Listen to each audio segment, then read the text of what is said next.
Those stories in just a moment, but we begin tonight with Chief Meteorologist Matt Zaffino and our fourth heat wave of the season. So Matt, another heat advisory. How long is this one going to last? Yeah, luckily, Laurel, this one won't last too long. A couple of days and then we'll be out of the hot weather this time around. But this heat advisory covering the Portland area, Southwest Washington, and really most of the state except the Coast Range, and the high Cascades here. There's also a fire weather warning in Southern Oregon because there is lightning in the forecast, and with the hot weather and the dry conditions, new fire starts are a concern there. So again, this one lasts, this heat advisory, until 11 o'clock tomorrow, not tomorrow night, but on Thursday night. So from noon Wednesday to 11 o'clock Thursday night, so about 36 hours roughly. Outside in Portland right now, it's still pretty warm, 78 degrees. It's warm for this time of the night. Hottest days will be tomorrow and Thursday. Very warm overnight temperatures. It'll be cooler on Friday. And about those overnight temperatures, tomorrow, or not tomorrow, but on Thursday, we're likely to set records both with the afternoon high, which will be, the record is 99. I think we'll make it to 100, but also the overnight lows, because the overnight low, the warmest overnight low record for Thursday is 65. We won't drop out of the 70s. So yeah, a couple of super hot days on the way. But I guess the good news is only 2. Back to you. That is good news. Thank you, Matt. And this story underscores just how dry and dangerous wildfire conditions are right now. Tualatin Valley Fire and Rescue was able to keep this brush fire from reaching 2 homes. The fire started this afternoon on Northwest Brooks and Kaiser Roads.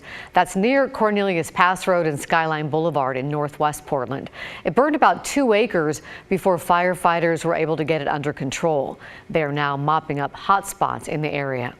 And a reminder of the devastating damage when things grow out of control. Today marks 2 years since the start of the Beachy Creek fire. Back on this day in 2020, plumes of smoke were spotted rising in the Opal Creek wilderness about 75 miles east of Salem, and what grew to a 10-acre fire eventually exploded at the end of Labor Day weekend, destroying thousands of structures, scorching nearly 200,000 acres, and claiming 5 lives. It is considered one of the most devastating fires in Oregon history. And tonight, Oregon has one less firefighter, and you might say one less hero. Daniel Harrow, who worked in Bend and Scappoose, was off duty when the small plane he was flying went down in Idaho, killing him and his twin brother. Here's Alma McCarty. He started out like all our firefighters and our volunteers as the new person.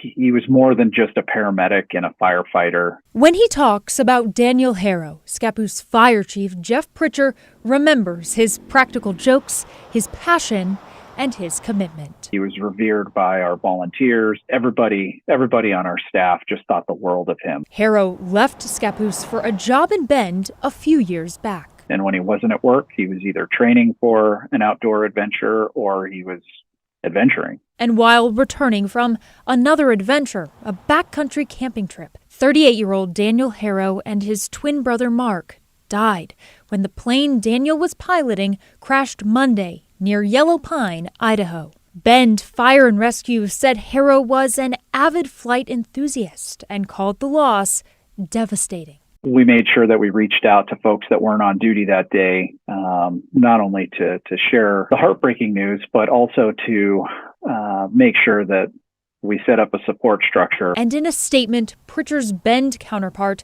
Todd Riley, wrote, Daniel was well loved and well respected by everyone who worked with him. We will miss his presence every day. There are those who know how to balance between work and passions.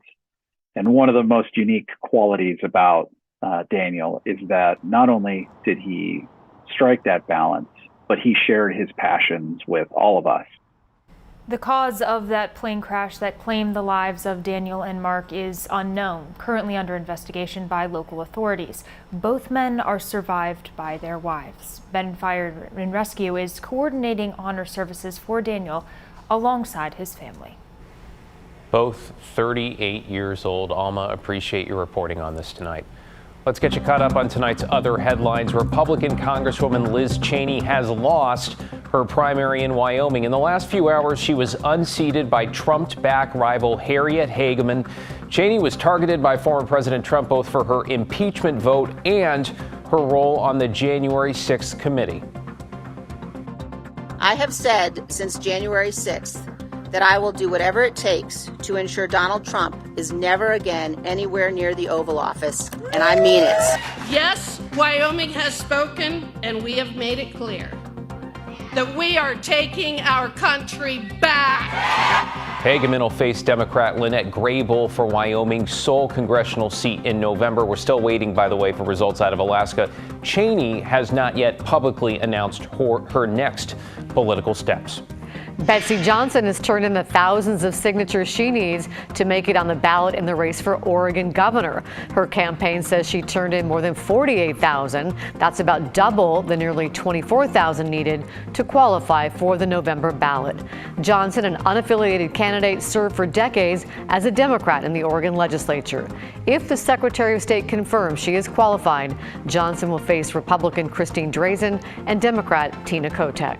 And today at the White House, President Biden signed the Inflation Reduction Act into law. It is the Democrats' sweeping spending bill on climate, health care, and taxes. It raises about $700 billion through corporate tax increases and prescription drug savings.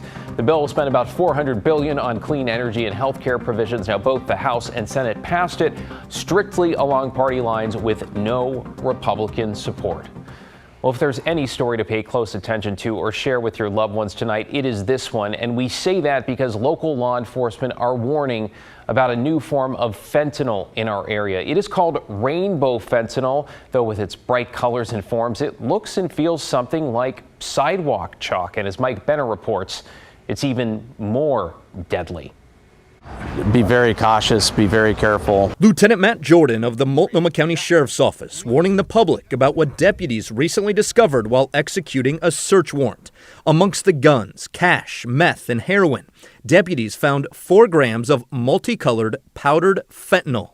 We've been hearing about this over the last 6 months, about it working its way up the West Coast, and it is now here in Portland. What's called rainbow fentanyl is far more potent and dangerous than those blue fentanyl pills you may be familiar with. If it gets on your skin, it could be fatal. We've seen addicts smoke it, inject it, snort it. It's extremely dangerous. Not to mention deadly for everyone, including children, who may mistake the colorful fentanyl powder for something entirely different. To a little kid, it could look like sidewalk chalk. It could look like a pixie stick. The warning comes as fentanyl has overtaken other drugs as the #1 threat in our region. In fact, last year in Oregon, 11 young people under 18 died from fentanyl. That's more than double the number of deaths from 2020. It is definitely around more. Kelsey Young is the Harm Reduction Program Supervisor at the Multnomah County Health Department. She says drug manufacturers may be adding dye to the fentanyl powder as a marketing tool or to signify different strengths and purities of the drug. Nobody knows for sure, but this much is clear. What we're mostly seeing is this powdered form being sold in really small amounts. In other words, nowhere near the amount discovered during the execution of that recent search warrant. But remember, even the smallest amount of fentanyl, especially in powder form, can be deadly. It's minuscule. The fatal amount is absolutely minuscule. Mike Benner for KGW News.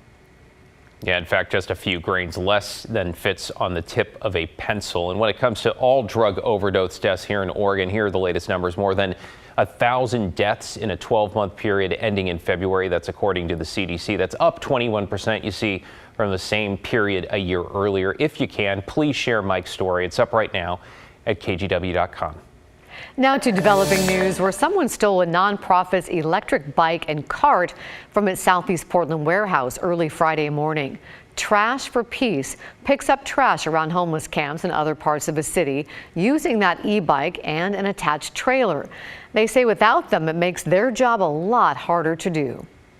The reason they use the e-bikes is these places are hard to get to by vehicles, and we want to get as much trash out of those areas as we can. But we pick up about 15,000 to 20,000 pounds of trash.